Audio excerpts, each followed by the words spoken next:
నిలబడి అబద్ధం చెప్పలేనే నా అద్దం అంటే నువ్వే మరి ఈ నిజం దాచలేనే ఆ అద్దం ముందు నిలబడి అబద్ధం చెప్పలేనే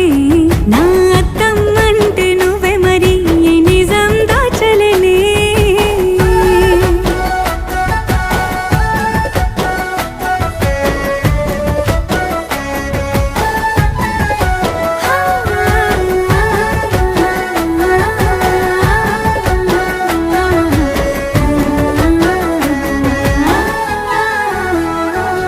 నీకు నచ్చిన సంగీతం ఏంటి నీ చెప్పుల సవ్వడి నువ్వు మెచ్చిన నగలు ఏంటి వంపున ముద్దు తడి నీకిష్టమైన చోటు ఏంటి అది